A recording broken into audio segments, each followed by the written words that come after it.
All right, let's start a little test. Ladies and gentlemen, welcome. This is the live bar talk. Might be doing this every Sunday night, possibly. Who knows? You can never know. It's live on YouTube, so welcome. We'll see how this goes. So, again, if you're just tuning in, drop questions. Let's get this thing rolling.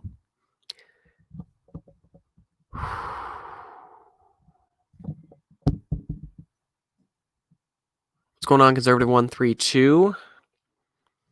Going on? Somebody in here from watching my TikTok videos. Andre Wiggin, what's going on? We got 3 people in here. Yeah, drop your guys' questions. This is live bar talk. So I'll get to everything I possibly can in this, what possibly is 30 minutes, depending on how many people we get in here.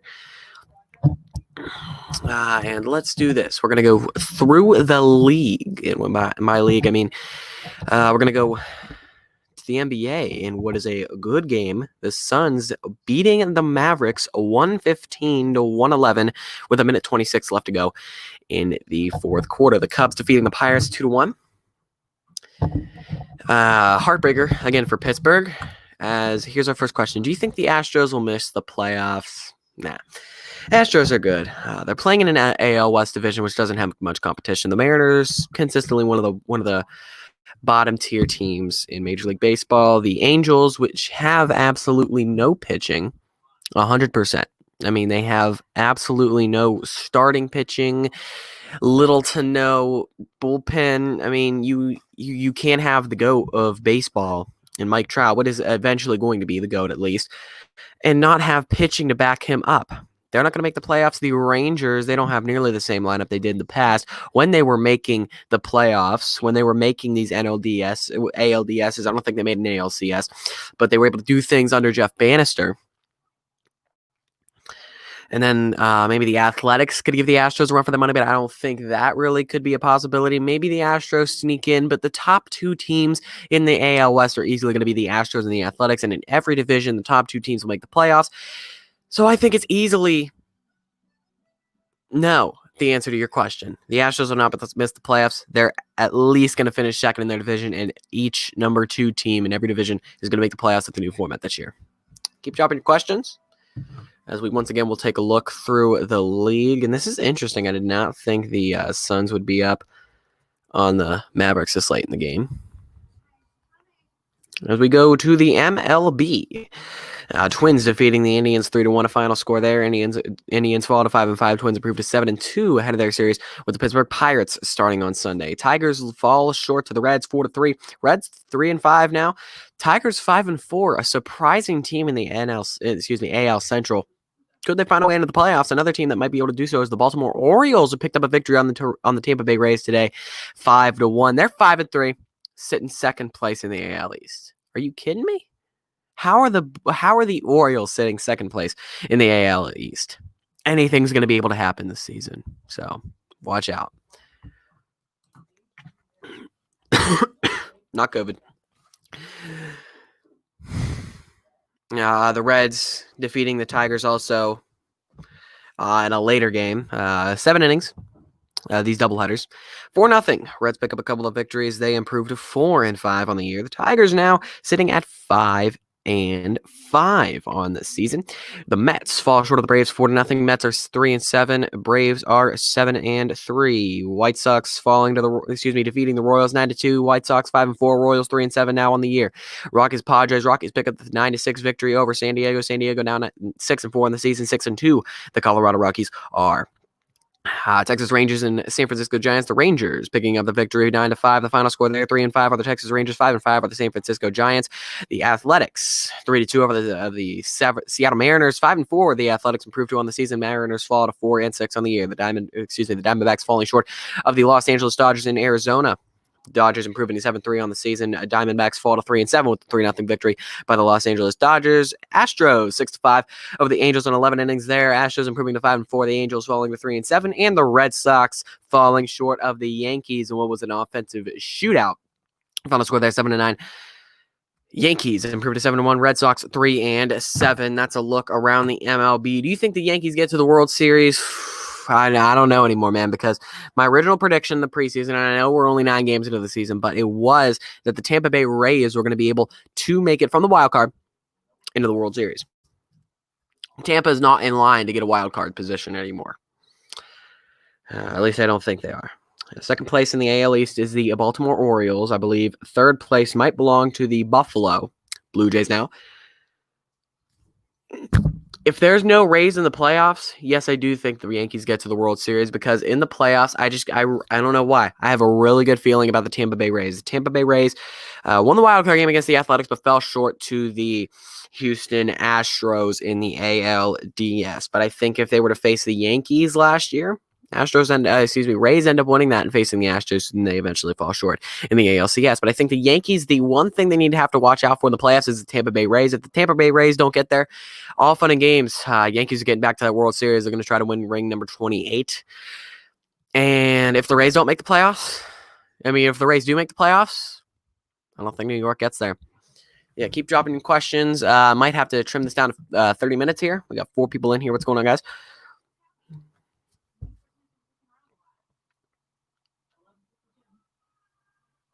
Yeah, a couple of questions. From Conservative 132. So anybody else in here, make sure, drop your questions. I wonder if I probably would be able to change that logo in the top right corner. Here we go. What are we looking? Do you think the Pirates will get a playoff spot? Hell no. Have you seen the way they've played? 2-7. They're 2-7. 2 wins. They have essentially no pitching at this point. Guys that have gone down to injury, what looks like possibly Chad Kuhl, Mitch Keller, Michael Feliz, and Kyle Crick. He's given Feliz and Crick are 2, losses for the better. Addition by subtraction in that bullpen. But you also lose Clay Holmes. Too many injuries in that bullpen, for sure. They have maybe the starting pitching. Joe Musgrove hasn't gotten no help. Trevor Williams has gotten no help. And Mitch Keller got no help last night, and then he came out with the injury. These pitchers are getting no offensive help, especially within the last few innings. Their few outings, I should say. Their hitting needs to improve drastically, and their pitching needs to somehow find a way to stay at this under 3-runner under consistency, which didn't really exist in the Chicago series. First game, I forget what the final score was. I believe it was 6-3, and then 4-3. But they were able to hold the Cubs to 2 runs in 11 innings with guys pitching on the mound like Sam Hayward, Cody Ponce, making their Pirates debut on the season. Chad Kuhl coming in with injury. Jeff Hartley went under the mound. Nick Birdie didn't even pitch. But, the Pirates need to get a lot of offensive help, and they need their pitchers to stay at a 3-runner under consistency. What are the Padres' chances of making the playoffs? I'm going to have to look some things up real quick, because I do believe the Padres are decent sitting right now in the West. They're sitting at 6-4. Game back in first place. The Colorado Rockies and the Los Angeles Dodgers in position to take the 2-0 West playoff spots. So what I believe is that the Padres, maybe they have a decent shot to make it. It kind of depends. What are they going to be able to do following their good start? Are they going to be able to keep this 6-4 momentum? They've had 10 games.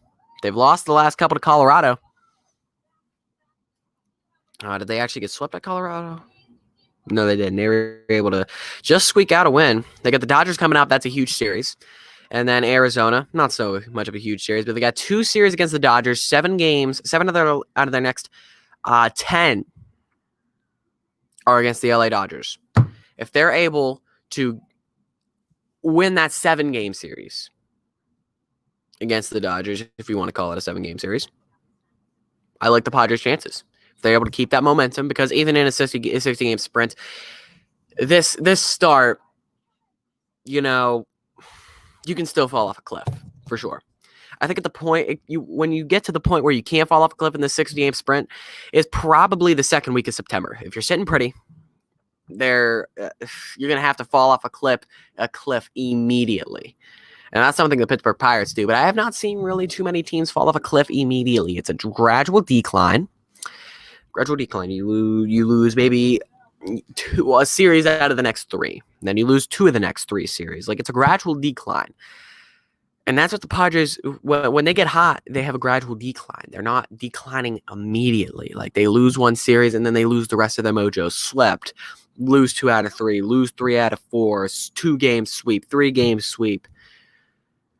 I don't think that would have to start happening very, very soon, because I think the Padres are on pace to at least win 3 games out of these 7 against the Dodgers, and then for sure defeat the Arizona Diamondbacks at least twice. But I do believe the Padres have a really good chance to make the playoffs where they're sitting. They just got to hope they can squeak out that second spot over Colorado. But they still also have a chance at making the NL wildcard. Is Aaron Judge underrated? He was considered overrated coming into this season. 5 straight games with bombs. The only second player in the MLB to have 5 home runs, along with Colin Moran, a Pittsburgh Pirate. Coincidentally. Aaron Judge is not underrated. He's not overrated. He is rated because he is rated as baseball's next big star. The power hitter. It's kind of ironic that Giancarlo Stanton's on the team because people are dubbing him the heir, maybe. I believe he is. To Giancarlo Stanton in terms of power. I don't know if he's going to keep going to these home run derbies and trying to win it, even though he won it in 2018 when it was in Miami, Giancarlo Stanton's home stadium. But Aaron Judge is not overrated. He's rated, if you know what I mean. Because I really do think he's going to take over Giancarlo Stanton's seat as the biggest right-handed power hitter in baseball that's just hitting moonshots every other at-bat. We'll see if Aaron Judge can keep up this pace. It's really hard to do that. But Aaron Judge is that guy.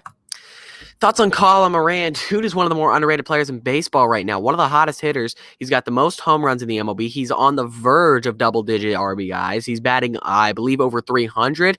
A staple in that Pittsburgh lineup who's going to fall into that cleanup role for the rest of the season. In a Pirates team that it's evident that they're tanking. There's no way that they're trying to win games. Because, one, they really don't even have the roster to do it and the talent to do it because their lineup is so atrocious. They're throwing out guys like Sam Howard instead of Nick Burdi in the tied game in the 9th inning. Luckily, Sam Howard is a clutch god.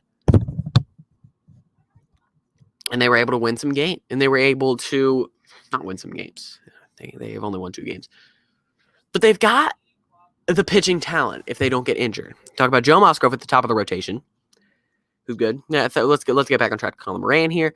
If he could get some help, I think he would clearly be in the MVP conversation for this year. But he's got no help. His pitchers are falling down. His pitchers are falling like flies due to injuries, even though they were doing decent every other night. And his offense is giving him no help. Josh Bell's getting some hits here and there. Phillip Evans is doing pretty good. But you talk about guys like Kevin Newman who are just getting maybe a couple of hit nights once a week. Brian Reynolds, who had a huge slump to start the season.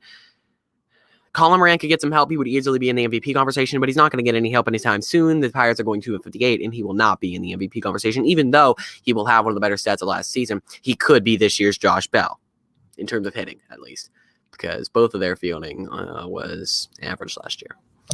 Keep dropping the questions. I'm going to limit this down to 30 minutes.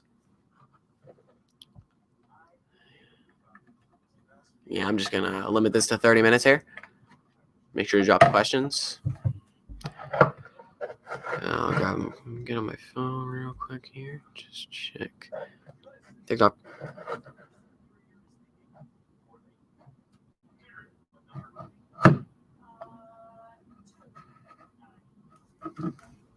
Yeah, drop the questions. Do you guys want to take a look around the NBA? Because the Phoenix Suns and Dallas Mavericks should be over by now. 3.2 seconds left to go.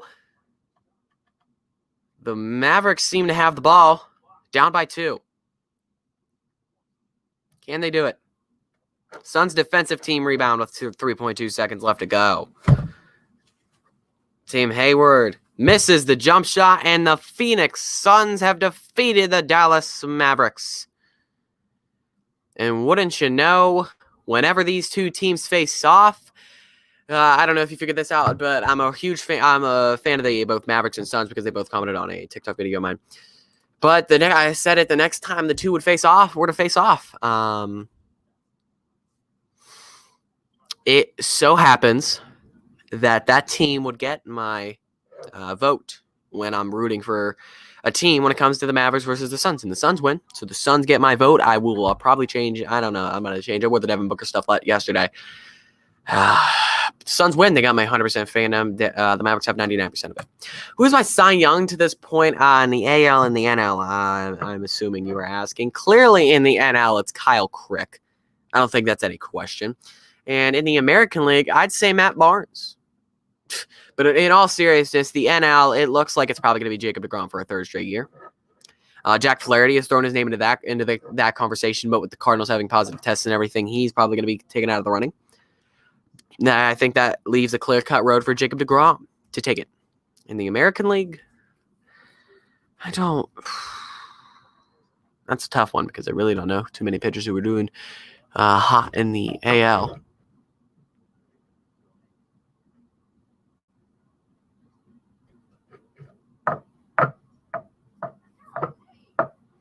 I really got to think about who is in the American League. That's a great pitcher. Of course, a great starter because they always go to starters. There's no doubt about it.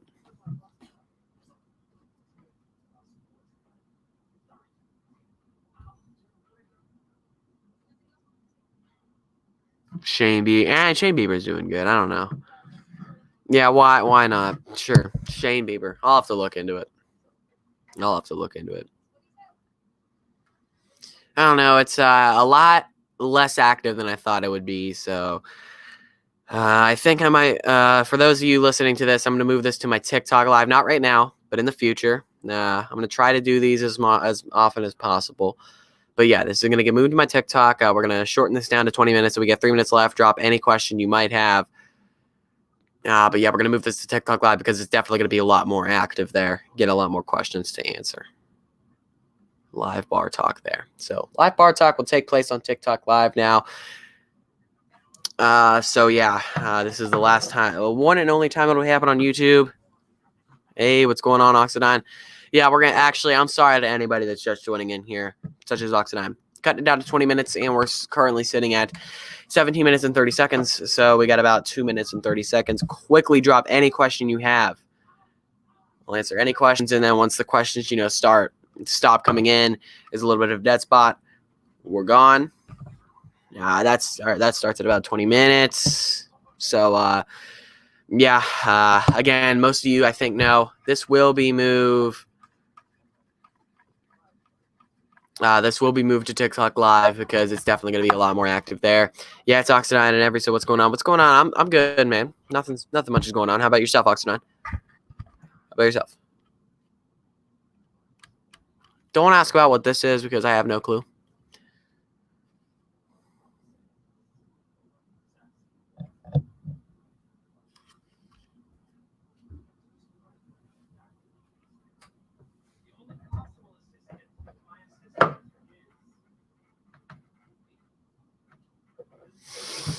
Yeah, just watching The Office in the background.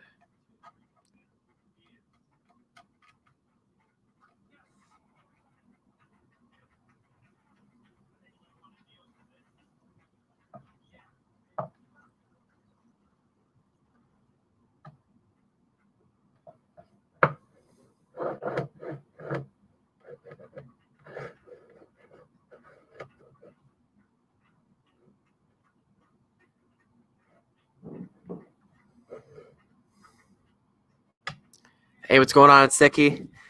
You guys got to quickly drop your questions. We're down to about a minute here. Once it hits 20 and the questions die, I'm gone. We're at 19 minutes live. I'm going off at 20 minutes. I know I said it would be an hour, but it's been kind of a lot more dead than I thought it would be. So this will be moved to TikTok live. Not immediately. Probably try it out tomorrow night, maybe. Who knows? But yeah, there's gonna be a lot more interaction on there. How do you ask a question? Just type it in the comments. It's Nicky. Just type it in the comments. Red Sox predictions. They're doing decent right now. They just suffered a tough loss to the Yankees. This isn't going to be the greatest year. They might have to tank. They're going to have to rely on the future in about a couple of years. But the Red Sox are probably back to where they were in the mid-2000s, late 1990s, in that they're tanking. Maybe they're lucky to get into the playoff conversation. But yeah, inevitably they're going to be under the boot of the Yankees. And this year, it's going to be nearly every other team in the AL East, somehow, including the Baltimore Orioles, who have nearly every team under their boot other than the New York Yankees in the AL East. The Orioles are on track to make the playoffs, ladies and gentlemen. Imagine that. Take one more question, and then we'll be gone. I'm gonna see these different things right here. See how the layout is. I don't know. I'm just checking out these other things here.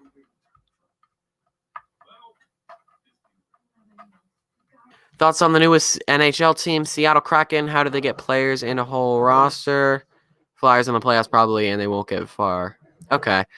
Yeah, I don't know how far the Flyers are going to go into the playoffs. All I know is the Pittsburgh Penguins are not doing too hot. But the Seattle Kraken, how it's going to work is I don't know if they're going to get extra picks in the upcoming draft. I'm not sure, but we'll see how that goes.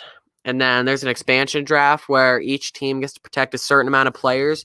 And then the Kraken go into an expansion draft and they get to take one unprotected player from every team. Every team's going to get a certain amount. I think maybe somewhere upwards of 6 or 5 protection spots where they can protect players.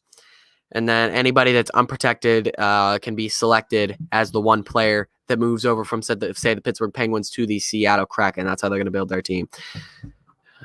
Will the Red Sox come back and make the playoffs? I don't think so. I think at this point they're essentially tanking, and that they're going to rely on the future in about the next 2 to 3 years. Unfortunately, I know you're a Red Sox fan, Oxidine, but the 16-game sprint is not going to work in favor of the Red Sox, and they're going to have to wait until the 2021 season as long as they can have a 162-game schedule, which is going to happen. All right, questions are dying. Wait, literally don't know the NHL and MLB had a draft. Really, it's Nicky? Come on. Yeah, because they're not publicized drafts too much. It's all the NBA and NHL draft, yeah. But thanks for tuning in. I know it was a short one, a lot shorter than everybody expected. That's my bad because I thought this would be a lot more active, like a TikTok Live. That's why this is going to be moved over to TikTok Live. So if you don't follow it already, Pro Sports Opinions, go check it out. And look out for it maybe tomorrow night. And I will see you guys later. Again, follow TikTok Pro Sports Opinions. Thank you for tuning into the short bar. Wait, we got one more question. Let's do this. Thoughts on the Cardinals situation? I think they're in a lot better situation than Miami. What's going on, Rich Marin? This is about to end. Sorry, you guys tuned in a little late there. Lot better situation. I don't know about a lot better of a situation because what the news is that the next round of positive tests is going to work is bad news. Bad news, for sure. They got multiple new positives, and it looks like that they could be in a similar situation in that the entire team is infected, I should say. I personally believe that in the next week, the Cardinals will be in a similar situation to Miami, and that yeah, I know it's Nicky because everybody was dying off. All right, we'll extend it to the 30-minute mark. We're at the 23-minute mark. Make sure, please, drop your questions as quick as possible because I want to keep this going for as long as possible. But the comments were really dying. They were dying earlier. They were dead. But yeah, the Cardinals are going to be in a lot worse situation. And if this happens to another team, the MLB will immediately go on a hiatus and essentially just cancel the season. Yeah, drop the questions. Drop the questions. We got 6 more minutes here. Just you got to keep them rolling though. I can't believe Phoenix actually won. That was shocking. Very shocking.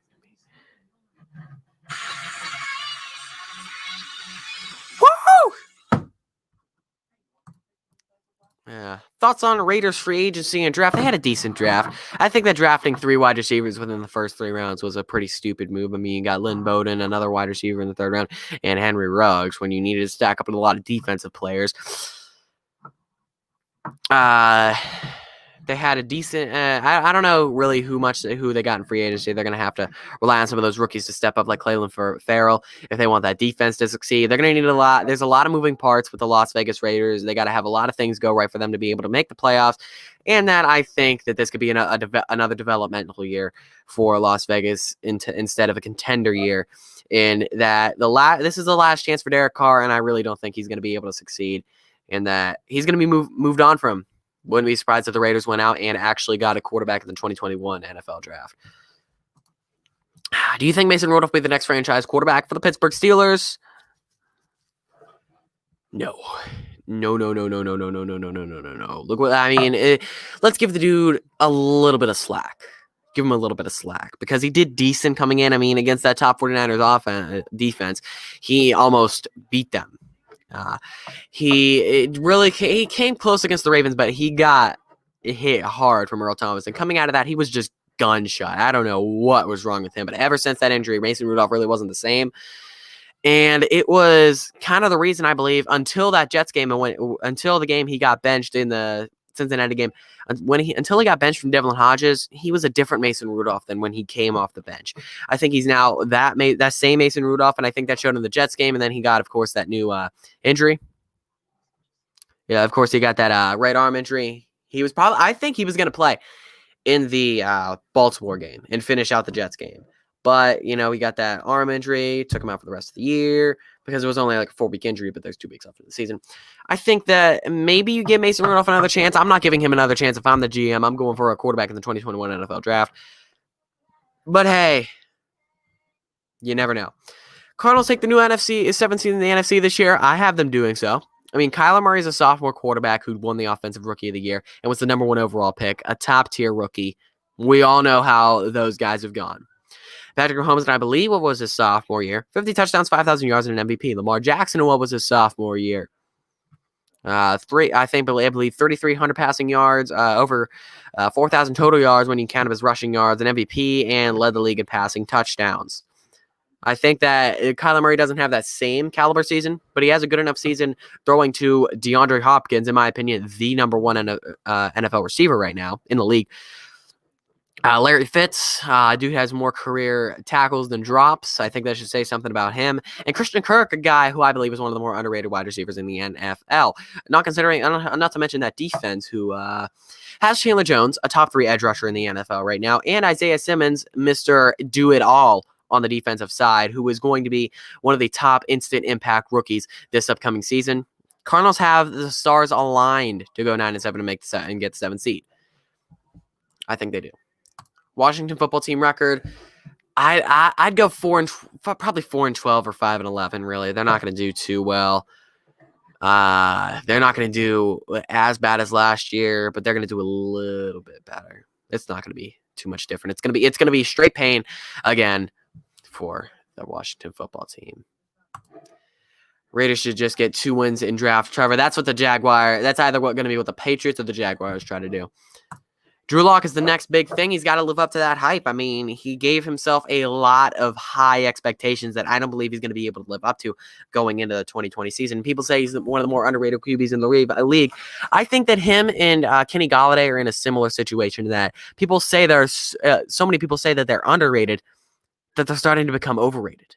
I wouldn't say that about Kenny Golladay, but I'd say that about Drew Lock. Everybody's like, come on, look at Drew Lock's last 5 games of the season. He's taken everybody. He'd take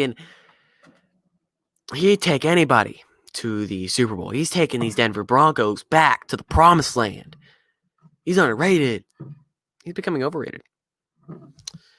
I don't think Drew Lock is the next big thing, but I definitely think he is a quarterback that Denver is able to keep for the next 5 years and make a few playoff appearances with. I just have a feeling he will be decent, but because Pittsburgh doesn't mess up on that type of stuff often, especially when they drafted him in the 3rd or 4th round. I forget which one. It was the 3rd because the 2nd round pick was James Washington that year. Who knows? They're going to have to give him a chance. They did mess up with Josh Dobbs badly, though, so you never know. Kyler wastes Hopkins' talent, and DeAndre Hopkins goes free agency within the next 2 to 3 years. I think that there's literally no chance of that happening. I really don't see it. I just don't see it. I think Matt Stafford is the guy where people call him underrated to the point he is overrated. I think Matthew Stafford's rated, quite honestly. I I don't think Matthew Stafford is that guy because, people will say, where are his wins? Where are his playoff appearances? Where is his supporting cast? Yes, he had Calvin Johnson. Yes, he has Kenny Golladay and Marvin Jones Jr., but he put up monster numbers with those guys. Where is his top 15 NFL defense? Where is his top 15 running back? Where is his anybody else to succeed in the NFL? He has some good receivers to do it, but he's never had the O-line, the defense, and the running game to do it. And that's what I think has been killing Matthew Stafford. Will Isaiah Thomas be on a roster, and will he get his spark back on a team just like Melo did? I think Melo is... I don't know. I think Melo's a different scenario because Melo was a great player coming out of college in Syracuse. He was supposed to be the next big thing with the New York Knicks, and he was doing so well for a while. Whereas Isaiah Thomas, a one-hit wonder in Boston, was able to put up monster numbers for a few years, and then he was traded to Cleveland, and he got back to his former self, the one before he went to Boston, and the dude that, if you were a fan of that team, you knew you were going to throw him out into that starting lineup every night. Whereas opposed to in Boston, people are showing up to TD Garden, buying his jersey, rooting him on, thinking he's the next big thing. In Boston, he's going to bring him back to the promised land, and then they bring in Kyrie Irving at the exchange of Isaiah Thomas. So I believe that Isaiah Thomas is different from Melo in the fact that Thomas only achieved stardom for a few years, whereas Melo had that stardom and kind of just gradually fell off, able to regain his mojo in the Blazers. Chiefs versus Seahawks in the Super Bowl, I definitely think that is the most likely scenario. I think it's going to be the Chiefs versus the Saints. I know that the Saints fail in the playoffs a lot, but I think that this is, I don't know why. I just got a feeling this year is going to be different, and my gut feelings fail me a lot. So I think that you should probably go with the exact opposite, that it's going to be Chiefs versus Saints, and probably go Chiefs versus Seahawks. That's probably the favorite pick right now. Bulls predictions. I really don't know too much about the Bulls. I'm going to have to wait until after the draft and free agency to see what Chicago is going to be able to do. Seahawks becoming overrated. I don't think so. They just picked up the top safety in the league. They still got a top 5 middle linebacker in the league. They've got a top 2 quarterback in the league in Russell Wilson. They got a top 10 running back with Chris Carson. They got top receivers with DK Metcalf and Tyler Lockett. That team is set up for success. What MLB team do you hate the most? As a Pittsburgh Pirates fan, it's probably either the St. Louis Cardinals or the Cincinnati Reds. The Chicago Cubs are definitely up there. The Milwaukee Brewers are probably my least hated in the NL Central. Still hate them with a burning passion, though. But outside of the NL Central, I think I'm taking the Yankees, of course. Maybe the Astros, of course, the popular picks, but why not? But yeah, I think I'm going to go with the Cardinals as a Pirates fan.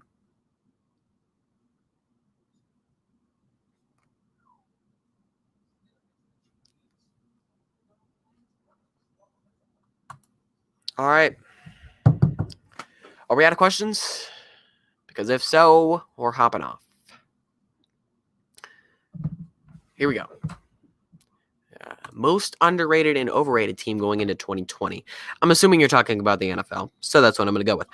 Most underrated, I don't think a lot of people are giving enough credit to, let's see. I've had some people say the New York Giants. I don't think so. I think a team that could definitely surprise a lot of people. Let's see. I had an underrated team, dude. Let's go.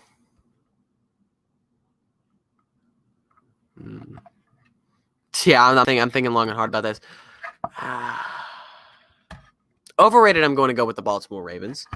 Because Lamar, everybody say they're going to figure out all the Ravens fans, and I think that this is a legitimate argument. Like, they're going to figure out Lamar. Shut up. They haven't been able to figure him out since college. They're not going to figure him out now. I think that that's definitely BS, because once they force him to throw the ball 40 times like top-tier quarterbacks are going to be forced to do, he's going to falter. I mean, he threw 3 picks against the Steelers. He's going to falter against these top-tier defenses if they're able to put a QB spy on him, which teams like the Steelers and the 49ers are going to be able to do. I think the way that he takes care of himself, the way he runs, he's bound to have an injury, and that's going to screw the Ravens. Underrated, might be a little bit of a shocker. I'm going to go with the Los Angeles Chargers, and arguably top 5 defense in the NFL. Austin Eckler, who I believe could be a Christian McCaffrey type of guy. He was one of the focal points of that offense, and I believe he will be that guy this year because Tyrod Taylor, man, who's just going to throw checkdowns, is going to start, and then you bring in Justin Herbert, who can kind of be a dual threat. You got guys to throw like Hunter Henry, Mike Williams, and Keenan Allen. Keenan Allen doesn't think he gets enough respect. That offensive line is a little iffy. And the quarterback situation, they're going to have to hope some guys bust. They're going to have to hope some guys boom because those guys at quarterback it's the biggest boom or bust situation in the NFL. I definitely think the Chargers are very underrated. Could be primed for a big year, but it's all going to depend on that quarterback play, which I'm going to be so honest. I don't really trust it. Also, no preseason. How will this affect the players? I mean, I don't think the preseason will affect the players as much as no July minicamps, not being able to get into facilities for the majority of the month of July. That'll affect the players a little more than no preseason. I think that, it's no preseason games. I'm fine with that. That's all right. I think Justin Herbert will be good in the NFL. I don't know why people will say he will be bad. Here's why, because I might be one of those people. The way he played in college is not going to translate to the NFL. People say he's a big guy who can throw the ball. That's exactly what Josh Allen was. Both guys can also run the ball. But Josh Allen has one of the lowest accuracy ratings in college football. What the fuck am I saying? Not in college football, but in the NFL. You look at Justin Herbert, I mean, he didn't have the highest accuracy rating. He didn't have the lowest either. And he couldn't win the big game. You talk about Auburn, fell short there. He defeated Wisconsin, and yes, he defeated Utah in the Pac-12 title game. But dude never got to the college football playoff, and multiple times he was on the brink of it. He falls to Arizona State, a game that they needed to have in prime time, and the Sun Devils took advantage of the home field. Justin Herbert is not going to be a guy who is able to win high-pressure, high-intensity situations, who's not going to be able to succeed in high-pressure, high-intensity situations. He's not going to be able to win these high-pressure games. You put him in the pressure cooker, and he's going to fold harder than a lot of other quarterbacks. You put him in the pressure cooker, and he's going to get burnt. That's why Justin Herbert will not be good in the NFL. That's why some people are saying that. I'm not saying he will be, but I think that's why they're saying it. Who wins the starting job for the Bears? I think I'm going to go with Mitchell Trubisky here because Mitchell Trubisky made a Pro Bowl recently, and I don't know, that Pro Bowl means nothing, quite honestly. But I think Nick Foles is a guy that's going to stand in there and hopefully take over in the playoffs for Chicago because Nick Foles is a guy who does a lot better under pressure than Mitchell Trubisky. I think when you get to the playoffs, Nick Foles just becomes a different breed. He's a completely different guy in the playoffs than he is in the regular season, which is why I think they picked up Nick Foles because I believe they went 8-8 last year. They were close to it. They weren't far off making the playoffs and I think that if they can get similar play to what they did in 2018 from Mitchell Trubisky, they already got a top 10 defense, no doubt about it. One of the top edge rushers in the league in Khalil Mack, maybe number 6 in the league. In my opinion, you got Eddie Jackson, a top 10 safety. That defense is stacked. The offense, if they can get similar quarterback play out of Mitchell Trubisky, things could be great. Then you turn the ball over to Nick Foles in the playoffs, and that gives the Bears the best Super Bowl opportunity to try to get back to winning Super Bowls, something they haven't done since the great Bears teams from 1985. Who will be best? Burrow, Tua, Herbert, or Love? We're going to throw out Herbert and Love because I think Herbert in the pressure cooker is really going to be his kryptonite. And Jordan Love, he could be the next Aaron Rodgers. Who the hell knows? But I really don't think that he's going to do. I don't really think Jordan Love's going to live up to too much of the hype. He'll be an average quarterback for the Packers. They're going to make the playoffs here and there, but they're not going to be a consistent playoff team, a consistent NFC North champion like they were under Aaron Rodgers. Burrow, he works in a certain system. He was able to get a great system with Joe Brady that worked. If Zach Taylor can run that same system, it's easily going to be here. Let me pull this comment up. It's easily going to be Joe Burrow, but I think Tua can work in multiple situations. You throw him on the Dolphins, Steelers, or the Chiefs. He's going to easily succeed because he works in a system where all you have to do is mainly focus on throwing the football. With Joe Burrow, you have to work in a system where you have top offensive linemen, top wide receivers, top running backs in both the run and the pass game to succeed. And, Burrow was able to tear up defenses. He was able to make great plays, but he has to have this certain style of offense that Joe Brady runs. He has to have the certain style of offense he has to have the certain players that work in that certain style offense. A lot has to go right. A lot has to be in place for Joe Burrow to be successful. But when that all falls in place, Joe Burrow is one of the best damn quarterbacks we've seen in a while. It'll be Tua because he works in more systems. And if we see both of those guys go to different teams, Tua will easily be the better breed. JJ Watt or TJ Watt. JJ Watt gets injured a lot more. TJ Watt has put up better seasons in recent history, and he was only his third year in the NFL, and dude had a season of seasons. He's primed for a great career. Easily going to be TJ Watt because JJ Watt is nearing the end of his career. 40 minutes in, and that's going to be it. Thank you guys a lot. Fun bar talk. These will take place on TikTok Live now because that's easily going to be a lot better for questions. We're going to have a lot more things rolling in. Last question here from Paxton. Oh, wait, here we go. 2 more questions from David and Paxton, and then we're going to end it. Getting tired here. And it's not from you guys. It's just, I don't know. I don't get really too much sleep. Who do you want to be the next franchise QB for the Steelers? I think that's what you're asking. I as an Ohio State guy, I want Justin Fields to kind of roll in there because, he can throw the damn ball really good, but he is also, going to suffer injury possibilities running the football like he does. I want to pick up a guy in the 3rd round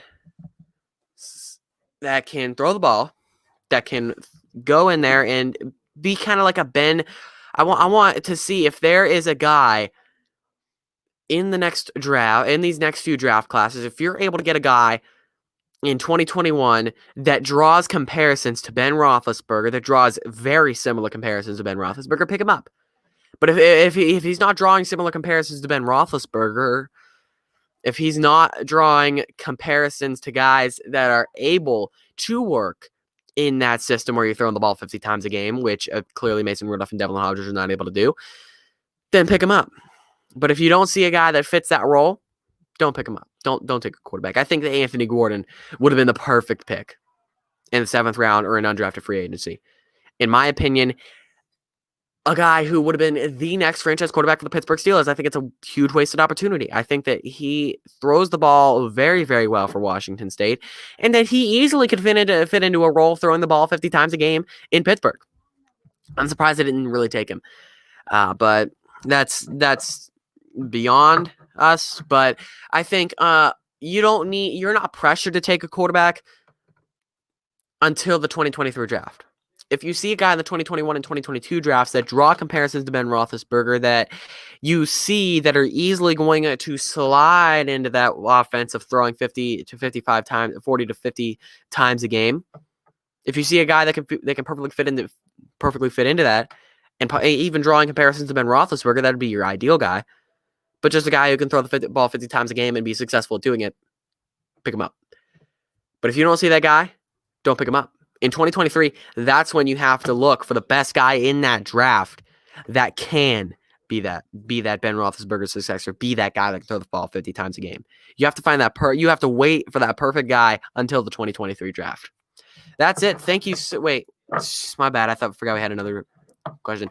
Watt brothers and Bosa brothers in 3 years. I'm going to take the Bosa brothers because the Watt brothers are going to have the more successful player, but the Bosa brothers are each going to be the most successful combined because JJ Watt's really not going to be in the league for too much long. If JJ Watt can get back to that status of being amazing, top D lineman in the league and not consistently get injured, Watt brothers definitely. But I think that he's nearing the back end of his career, which we have seen it brings a lot of injury-prone guys to the injury-prone side of things, which really hurts the Watt brothers in terms of their comparisons to the Bosa brothers. It's going to be the Bosa brothers because they're going to have the more successful duo, but the Watt brothers are going to have the more successful player because of T.J. Watt. Favorite current NFL player, non-Steelers bias. Okay, non-Steeler favorite NFL player.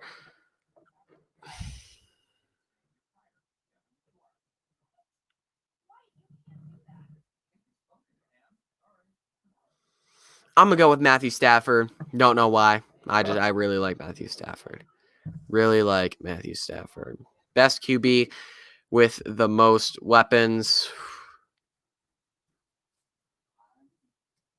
All time, Peyton Manning. Right now, Patrick Mahomes. Because we'll look at the weapons Patrick Mahomes has. I mean, you give him even more weapons, this dude might throw upwards of 5,500 yards in a season. Just imagine that. That would be insane. All right, thanks for tuning in. That's going to be it for the live bar talk. These will take place on TikTok now. Follow that at Pro Sports Opinions if you haven't already. Thanks for tuning in.